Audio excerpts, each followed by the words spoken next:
Hey,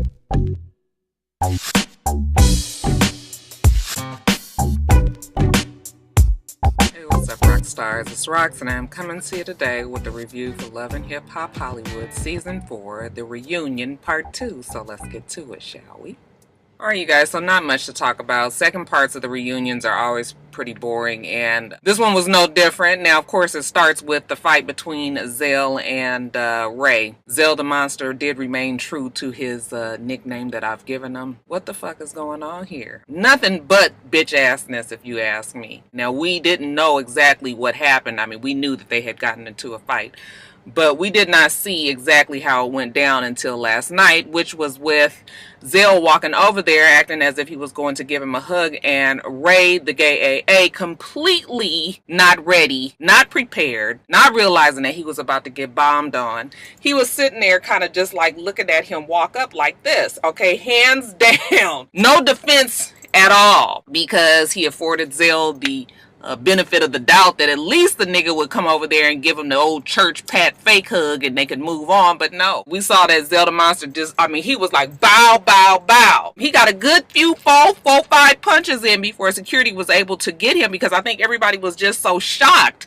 And yeah, just, I'll tell you what, that may have been his one-way ticket off of this show, because you guys know that Mona don't play this shit. Not with people that are not her stars, and contrary to what Zell thinks, you are not the star. Once you have the person that was assaulted get to talking about suing and all of that, that is too much mess for Mona.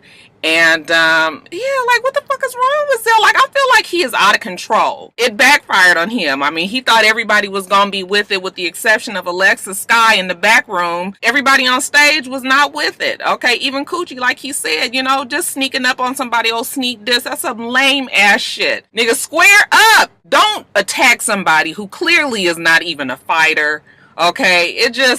It was a bad look. And even though he felt pretty proud of himself during the time, I know that he had to feel some sort of, you know, cracked face and on the ground when everybody was just like, nigga, it's crazy. No, ain't nobody about to applaud that. Ain't nobody about to laugh at that. Even Alexa Sky had to back up off it, because I was like, bitch, if you want to get on this show next season, you would want to not be everybody's enemy. So she was just like, yeah, I was just kind of laughing that he was walking up to you and all that, but I hate that he hit you, even though I don't like you. Okay, whatever.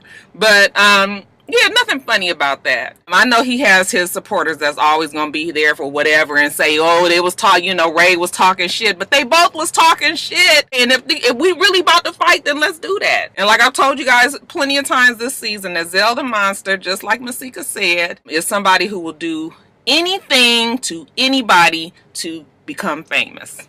And that was a good example right there. So, who knew that Tierra was damn Zell the Monster's cousin, though? I was like, boy, they kept that shit on the low, right? They asked Nikki, why is there so many fights and shit this season? And Nikki started to say because of the division, but she could never really get it out, because all of a sudden Nikki and Masika was into it. And I honestly did not know. I think she was trying to say that Masika was mad at Lyrica, and Masika said she not mad at Lyrica, and then they got, you know, off track, and they got to arguing back and forth about, you know, who had a baby, you know, putting their legs up in the air, and another one with a botched body, and, you know, somebody living like a struggle. And I was just like, when Masika said that her body was fucked up, I said, girl. Now, I know we done said a lot about Nikki's body, but Masika ain't got no room to speak. I said, girl, that must have just came out on accident, because sometimes you know, you be talking about people, but you don't want to bring out shit that you know you fucked up with too. So I was just like, I don't know. But they all got to arguing, and I couldn't really understand whatever. Y'all explain to me down in the comments what they was doing that. I'm just tired of all the yelling over each other and trying to get the biggest read and who could be, you know, the clap back the best. And child, that's for the kids. I know y'all enjoy that. Brooke and Marcus. I was mad that Nina did not call him out about the paralegal. Okay? Because even with everything else that's happened this season, nobody seems to remember that was the cause of the entire season. All right? And Nina's usually good about calling shit like that out. So I was annoyed that because that's all you had to bring up originally, and then Brooke kind of would have been let off the hook. But whatever. Brooke says that she's celibate, okay? And not only has she not slept with Marcus, you know, they prayed about it, and, you know, he was I was like, well, then that means that he would be your soulmate. You prayed about it and y'all, was on the same page and, Anyway, y'all. Oh, I think she did say he was her soulmate and then Booby was her life partner, or was it the other way? I think, anyway, getting back on track, she ain't had sex with Marcus or Booby this whole season, okay? Contrary to what the promiscuous light that she has been put in for this whole season. No, she ain't out there like that. What y'all think about that statement? I mean, why motherfuckers gotta lie? I believe it. I mean, but she didn't really present herself like that. I mean, how easy or hard would it have been to say in the season that I'm celibate and I'm not having sex with you? But I guess she had to play up with it. She said her first time kissing Booby was on the show. Maybe so. I thought it was really funny that Keisha Cole was being over there, kind of low-key shady, like, girl, that seemed like it was a whole much more passion than just a little smooch for the first time. I mean, Marcus, I ain't never seen her kiss you like I guess Keisha was just like, quit the bullshit, and like, you obviously are interested in Booby. You don't really know what you want to do, but you seem to have a little bit more with Booby. I mean, we have all seen the chemistry with her and Booby. I still don't really understand what the problem. Well, I think the problem is she probably kind of realizes that Booby is not ready. Booby is not ready to settle down. Booby's still out there. Booby's still out there. Don't let me remind you that he done fucked on Hazley, Bridget. And Bridget will say they didn't, but Bridget and this whole thing with Brooke, and that's just the people that we know about. I don't think that he's ready. I don't know what to call Brooke and Marcus, because Marcus seems to feel a little salty about, because I guess he didn't watch the episode, didn't watch all season, hadn't known that they kissed. I don't know what to make of their relationship. So Brooke and Marcus, I guess they're still together. Booby and Brooke, they supposedly just friends, and I still don't know that. As far as Bridget and Booby, though, they was just friends, fuck partners, just had good time in Catalina, even though Bridget will have you believe that, nothing happened, or if anything did happen, that she was single at the time. When they asked James how he felt about it, and he said that he felt like he dodged a bullet, and she was very offended and hurt by that. I'm just thinking to myself, like, Bridget is another one who has let the image of her show that she is a hoe. And side note, I've been called out a little bit about me calling her a hoe and saying that I'm slut shaming her because a girl should be able to do whatever they want to do with their body. And my answer to that is this: if you are a single woman and you are out there living your life and you choose to sleep with whoever you want to, then that is perfectly fine with me. I have no problem with women being out there and sleeping around as long as they safe and they know that they protecting themselves. Then that's fine. Do what you got to do. The problem that comes in for me is when you are in a committed relationship. Now, you was with James. Okay, you was crying to him, talking about where we going with this, and wanting a bigger commitment from him, yet and still you continuously are cheating. Break up with somebody and then do what you want to do. But if you are in a relationship with somebody, yes, that is hoish behavior. So I don't want people to get into this whole Roxanne, you slut shaming people. That is not what I'm about. I'm all about the women's liberation. Bitch, get it when you can, okay? But just be unhitched to somebody. How hard is that to be?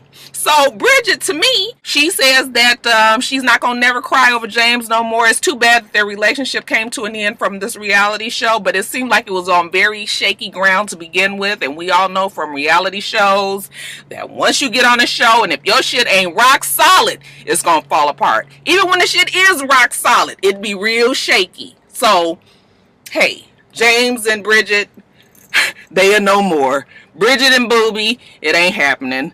Brooke and Marcus, I couldn't tell you one way or the other. Now, T, this relationship with Cisco, it was some bullshit. The nigga is still crazy when she is talking about how she felt like, outside influences kind of messed up their relationship as well. And Moniece just kind of weighed in on how she felt about the whole thing, how she ended up getting into it with Cisco. Then Cisco gonna tell us that, we are witnessing the biggest bullshit artist, okay, Moniece Slaughter. And then all of a sudden, Moniece and Cisco got into it. She's a piece of garbage. He got fired from New York. Richie snuffed him out. He told her that Richie snuffed her out. And then suddenly he couldn't take it no longer, okay? We got the old creep squad, AAW, the administrator of ass whoopings, okay? He reared his ugly face and jumped up like he was about to do something. I'm just like, what are you about to do? This girl is out there in the audience. She's this little small woman. What are you about to do, Cisco? So they was like, nigga, sit down. Okay, because what, you gonna throw a pillow at her or what? What you fixing to do? Sit down. Okay, so then he sits down. He turns his anger to Nikki. All right, and makes it seem like those two had a relationship together. And she was just like, we were always friends, okay? We hung out a few times, but it was never nothing more serious about that. Evidently, Tierra did not know that. And maybe there may have been some interest on either one of their parts, but it didn't seem like it went further. He tried to make it seem like it did, though, at first. And that's why I was just like, this nigga is just, he a fuck nigga. Because call it what it was. Okay, we thought maybe we would try something. It didn't work out. We just was friends. That's what he eventually said. But at first, he was trying to make it seem like they was fucking on the low and didn't never tell Tierra. So I was just like, I can't with the AAW. I can't with the AAW. As far as Tierra's friendships with Moniece and Nikki and all them, Tierra's salty. I told you guys before that the reason why she had such an attitude is because she felt like she was used as a storyline on this show. And see, that's the side effect of being on a reality show, right? It's bittersweet. Okay, you get to be on a show and you get to be famous, but then people learn your business, and maybe some of the business that you really was trying to keep under wraps. Now, I don't know whether or not the girl was an alcoholic or not, but evidently she had some shit that she needed to come to fruition. She had to come to grips with while she was at intervention at the camp or whatever the rehabilitation center was. So maybe it rehabilitated everything within Tierra, okay? Her soul, her thinking. She says she's in a better place. Isn't that what they all say? Okay, but she's got her album coming out in January. She's got her song Uber coming out in November. I was like, girl, you just go use that. I mean, I guess use it for whatever you can, right? And she's in the studio, she's working out, and hell, she don't do no drinking, okay? She don't even hold a fucking tumbler in her hand because motherfuckers see her with a tumbler and they think she got 4 Loco in there, some shit.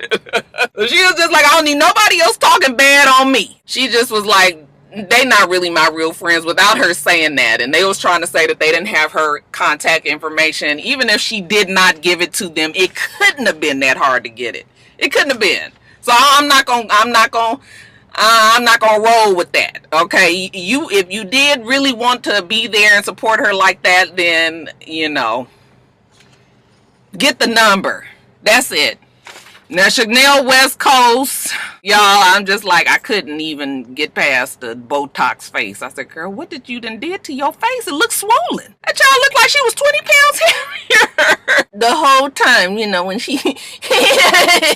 I said, girl, you look weird. Okay, but anyway, she apologizes to Diamonds and Pearls for, you know, seeming Hollywood when... he wasn't shit, you know, she wasn't shit, but I guess she was on a higher level of shit than he was on. So she apologizes because she said she, you know, didn't mean for it to be like that. And yeah, side note again, y'all, Diamonds and Pearls. We have to keep our eye on Diamonds and Pearls. See, Diamonds and Pearls has been likable up until this point because he's been pretty much humble. Now that he's had these hits kind of under his belt and seems to be, like they said, this A-list producer, engineer, master, you know, all of that. This is the part where our character is really tested. And he deserves to be able to gloat a little bit and shine and be proud of his accomplishments and all of that. But it's a real slippery slope. We don't want him to get big-headed and get to that point where he just so, you know, because then it's going to be like,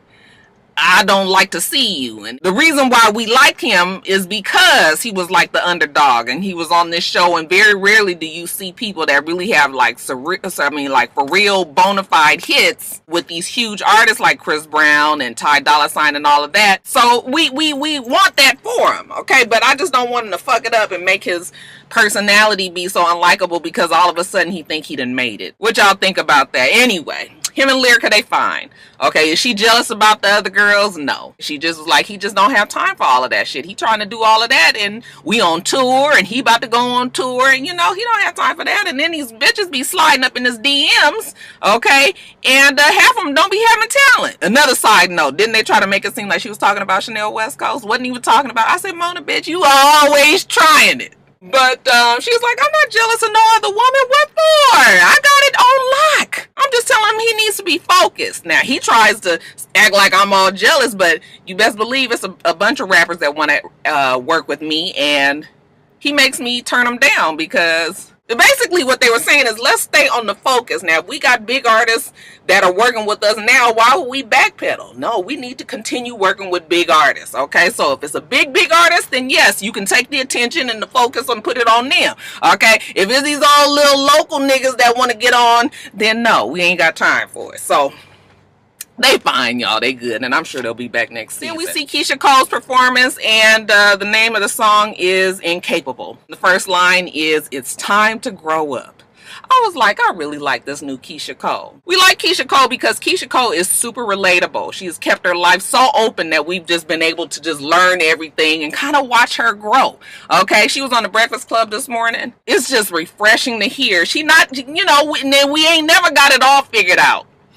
But when you know that you are on the way to getting it all figured out, and when you are open to learning more about yourself and the people around you, that's all we can ask for as we get older, you guys. She's a hood girl, and you know, some of the ways about Keisha Cole is just always gonna be that way, but I just like her. So good for her. Okay. And it was funny the way they kept on putting the camera on Booby. Like, I was like, nigga, for just on GP, you need to squeeze out a little tear or something, nigga. You know that song all about your ass. And then lastly, you guys, we get a dedication to Safari. You guys know he's leaving. He's going to Love and Hip Hop New York. That little dedication that they did should let you know that Mona really, really likes Safari. She don't do that for nobody. I mean, we saw Richie jump over from New York to LA, and now Cisco. She ain't never did these kind of montages. Now, I know they didn't really leave the other franchise, but still, something tells me that Mona really likes Safari. And